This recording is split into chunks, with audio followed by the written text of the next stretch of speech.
Bheem and Hanuman.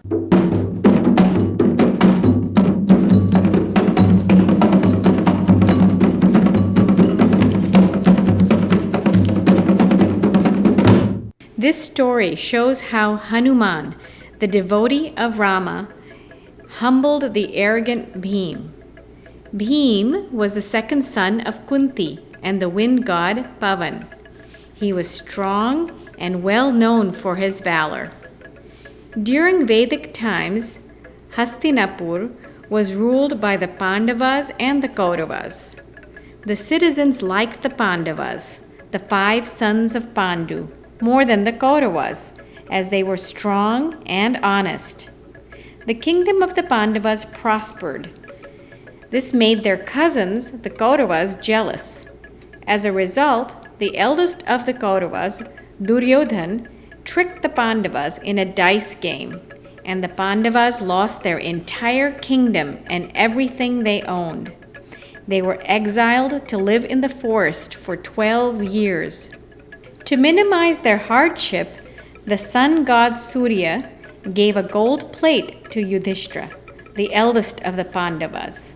This would yield any amount of food until the last person, Draupadi, had eaten. This helped Draupadi to serve her 5 husbands. Bheem, however, had an enormous appetite and ate half of the food. One day, a gentle breeze blew over the forest, bringing the fragrance of an uncommon flower to the hut where the Pandavas were residing. Draupadi was thrilled with its fragrance and asked Bheem to fetch the flower. The fragrance came from all directions, and Bheem was unable to locate its origin. When he expressed his inability to get the flower, Draupadi was in tears. Bheem could not bear to see her unhappy and set off in search of the flower. The forest was thick. There was no easy path. Bheem had to make his way by cleaning the brushes. The wild animals were alarmed and ran in different directions. Suddenly, Bheem located a hidden path through the forest. He was happy and thought that this path may lead him to the location of the beautiful flowers that was emanating such a sweet fragrance. On the way, he saw a monkey lying in the middle of the path. He did not want to cross over him, so he asked the monkey to move to one side. The monkey groaned. "I am old and sick. Go around me." Bheem felt insulted. A small monkey giving him orders when the monkey was at fault in blocking the path. Bheem shouted, "You silly monkey! Don't you know who I am? I am the mightiest of all human beings. I am the killer of numerous giants and ogres. I will throw you out of the path if you do not move out willingly." The monkey smiled and said, "Well, just move my tail out of the way with your club and go on your way. Don't bother me." This infuriated Bheema. A small monkey had the audacity to refuse his orders? He decided to teach him a lesson. "I am not going to touch your dirty tail, and the club will break your tail into 2 if I use my club." The monkey was not at all disturbed. "Why don't you give it a try and see what happens?" The monkey's challenge outraged Bheem, and he tried to push his tail with his club. But much to his surprise, he could not move his tail at all. It was heavy as a rock. He applied all his strength, but failed. He began to get tired. The monkey was still lying down and smiling. Finally, Bheem gave up.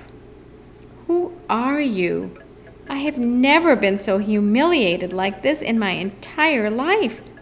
You cannot be an ordinary monkey. Tell me, who are you?" The monkey got up and embraced Bheem, saying, "I am Hanuman, Rama's devotee and your elder brother. We are both sons of the wind god Pavana. I have been trying to see you for some time and plan to obstruct your path to teach you a lesson." Bhima apologized for not recognizing Hanuman and asked him to show him his true self. When Hanuman appeared as his true self, his size increased. Bhima felt so small in front of him. He was humbled. Hanuman asked, "Where are you heading?" Bhima explained the purpose of his journey and asked Hanuman if he could help. Hanuman guided him towards the lake where the fragrant flowers grew. But he also warned Bhima that Kuber, the god of wealth, owned the garden. The lake is well guarded by Kuber's army of demons. He would have to fight to get the flowers. After wishing him well, Hanuman left. Bhima followed Hanuman's directions and in no time reached the beautiful lake full of the flowers that Draupadi sought. Bhima freshened up with cool water of the lake, and as soon as he stepped into the lake to get the flowers, an army of demons arrived with their dreadful weapons. They were ready to fight the intruder. Luckily, they were no match for Bhima and soon ran away as fast as they could. Finally, Bhima returned to Draupadi. Bhima gave the flowers to his beloved wife. She was very happy and thanked Bhima for making the journey for her. He told her how he met his older brother, Hanuman, the son of the wind god Pavana.